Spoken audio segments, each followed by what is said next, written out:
Melissa Melton and I had a chance to go down to San Antonio, Texas last week, and when we weren't being questioned by the NSA, we managed to get out to a student RFID protest. You know, they're trying to track the kids down there. One young, brave lady is standing up against the tyranny, and this is her story. Let's take a look at this clip now.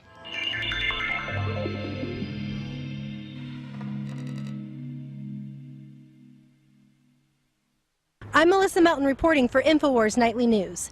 Although we have all been conditioned to accept that technology will be spying on us all the time in this police state control grid we now find ourselves living in, families here in San Antonio, Texas are standing up against this intrusion on their privacy and freedom, protesting the RFID tracking chips the school district here is forcing students to wear just so that they can attend school. Mr. Hernandez, why did you organize this protest here today? Well, the reason I organized this is because I'm protesting these RFID tracking chips. The children don't need to be tracked, you know, and it steps on my religious freedom and the religious freedom of my children and my family. Then there's other things you can look at: civil liberties, rights to privacy. All these things they didn't take into account when they implemented this program. And for us, first and foremost, it's our religious freedom. That's our fight, and they're trying to take it away from us. And you told me just a second ago that your daughter has actually been threatened with recourse by the school for this protest? Yes, ma'am. What they told me on the 20th of September, they offered us a compromise, and the compromise was that they would allow her to wear a badge that didn't have a chip in it. But she had to fall in line like the rest of them and show support for the program. So the Constitution ends once students step foot on school property? Pretty much for them, yes, ma'am, it does.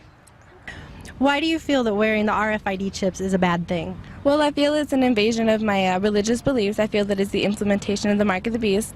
I feel that it's an invasion of my privacy, and it's an invasion of all my rights as a citizen. Does this in any way make you feel safer? No, it doesn't. It actually bothers me a whole lot, and I feel completely unsafe knowing that this can be hacked by pedophiles and dangerous offenders that live around my area because I walk home. Dangerous offenders can pick up on my signal, and, you know, anybody. My name is John Henry Liberty. I'm a congressional candidate for U.S. House of Representatives, District 21 of Texas. And why did you attend this protest on RFID tracking chips today? Because I find the program to be abhorrent. This is a textbook case of Orwellian authoritarianism in action. Tracking our children is not going to solve the problem that they want it to solve, and it's just going to cost us $500,000. They say it's cost neutral. But really, this still costs us $500,000 and then $136,000 annually to keep it up. And this is money that's allocated for education. Don't chip me, bro! Don't chip me, bro! Don't chip me, bro! Don't chip me, bro! When protesters decided to take their concerns inside, the school board attempted to silence them. The RFID chip issue was not even an included item on the night's agenda. And although many community members turned up to voice their concerns, the board would only allow 5 people to speak on the issue for only 3 minutes apiece. The board need not provide a public forum for every citizen wishing to express an opinion on a matter. It is my recommendation to the board that we do limit some of those people. They don't want to hear from us because they know that we're right. This is absurd, and we're going to fight them now more than ever. You want to talk about history? We know that the Jews were tattooed during the Holocaust. What are you doing here? I think that until we have a health impact study that determines that it is safe for our children, we should not be subjecting them to experimental technology. Everything about this screams Orwellian authoritarianism. It is a direct violation of the Fourth Amendment. It is a violation of these students' rights to privacy. Bottom line is this: my daughter has rights, okay? You can't reinstate rights to her that she already has. She has rights. None of you up here can ask us to give up our religious freedom.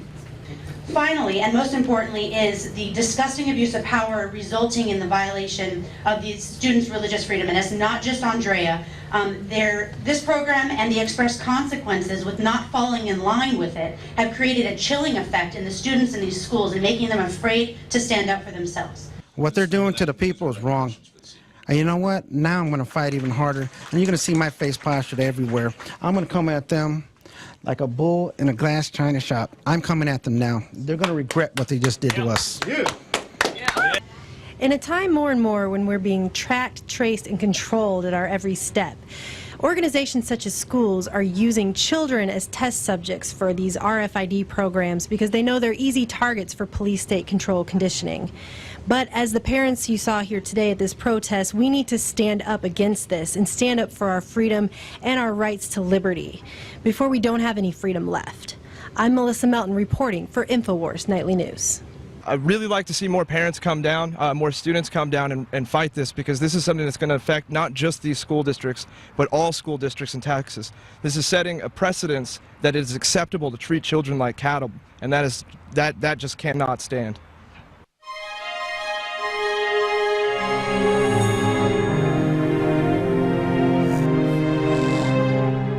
So there you go, a mighty fine report from Melissa Melton with a little camera work from myself.